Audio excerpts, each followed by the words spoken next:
Freddy Heineken was one of Europe's richest men, who had built his family's brewery into a multi-billion-dollar powerhouse. On November 9, 1983, gunmen seized him and his chauffeur outside Heineken's Amsterdam headquarters, sparking a global manhunt for the missing billionaire, his kidnappers and the $11 million ransom. The voice of Freddy Heineken crackled as a tape recorder was pushed against the mouthpiece of a payphone. "This is the owl. Is the ransom ready? And is the mouse present for immediate departure?" Heineken's words triggered an unprecedented operation as his family's namesake company prepared to transfer one of the world's largest ever-known ransom payments, the equivalent today of $30 million in 4 different currencies, weighing over 200 pounds. Meanwhile, Dutch police readied themselves to arrest the kidnappers, who had seized headlines around the world along with one of Europe's richest and most famous businessmen weeks earlier. Alfred Freddy Heineken, grandson of the founder of the Heineken brewery and the marketing and deal-making genius who had made the company's beer a global brand, left his office in central Amsterdam on a cold evening in November 1983.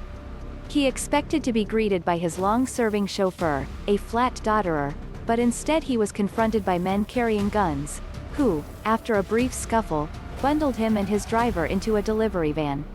What Heineken couldn't have known at the time was that his mansion, office and daily routine had been under surveillance for months by a gang of 5 men who had planned with military precision a crime that was meant to net a king's ransom.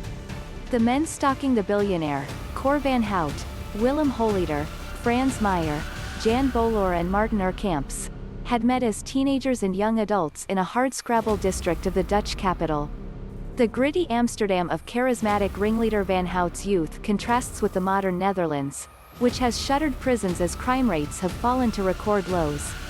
In his account of the kidnapping published by Dutch journalist Peter R. de Vries, Van Hout paints a picture of early success based on a legitimate construction business, scoring property deals by using strong-arm tactics on squatters, along with other shady activities that resulted in brushes with the law.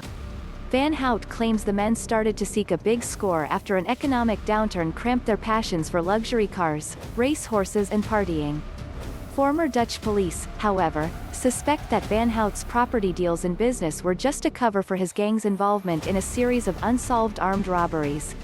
Before the kidnapping of Heineken, the Netherlands had largely been untouched by an epidemic in Europe during the previous decade of high-profile kidnappings motivated by profit and politics.